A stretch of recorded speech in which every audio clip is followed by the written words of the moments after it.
So, I'm John Lloyd Tigadarso. I'm going to report Chapter 3, Section 4, 5, and 6. Section 4 is Transmission Impairments. Signal traveling through a medium are not perfect. Ang tawag ani kay transmission impairments. Ay say tulo ka causes nga ang tawag kay attenuation, distortion, and noise. Attenuation, signal gets weaker like ug mo tawag kas layo like mo hinay ba. And second, distortion, nangyayari kapag different signal components arrive at different times. Example, nanood ka ng movie tapos delayed ang sounds kumpara sa video. 3. Noise, unwanted signals na nadadagdag. Example, static sa phone calls, we use signal to noise ratio or SNR para i-measure ang quality.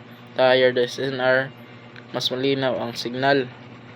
So we are going to tackle the next section.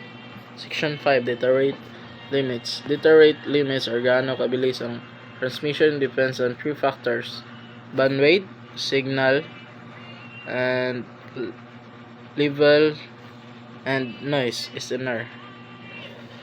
Next theorem, noiseless channel formula na kay bitrate equals 2x bandwidth x lag 2 levels. Example, bandwidth.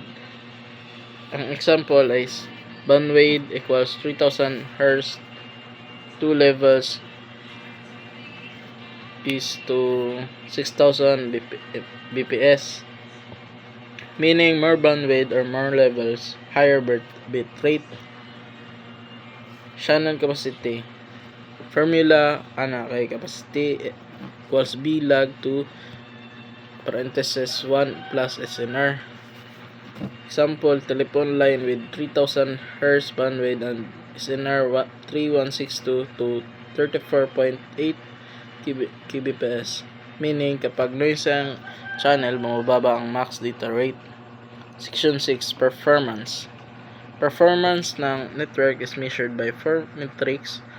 1. Bandwidth may dalawang meaning. Hertz. Ang Hertz kay frequency range. Ang BPS, transmission speed. Example, phone line with 4 kHz. Bandwidth can reach 56 kbps using modem. 2. Throughput, actual speed achieved. Example, internet plan mo 100 Mbps pero ang actual niya kay 70 Mbps lang. Tas 3, latency, delay total time bago makarating ang data includes propagation. This or layo siya ba transmission, unsa yang gidakon and processing delay.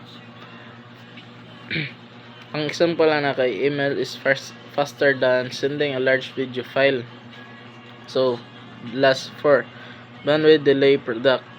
Lang bits ang kasya in flight sa channel. Analogy, pipe with bandwidth length equals delay.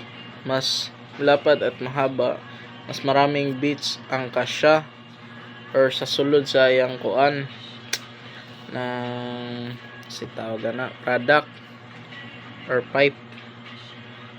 That's all. Thank you.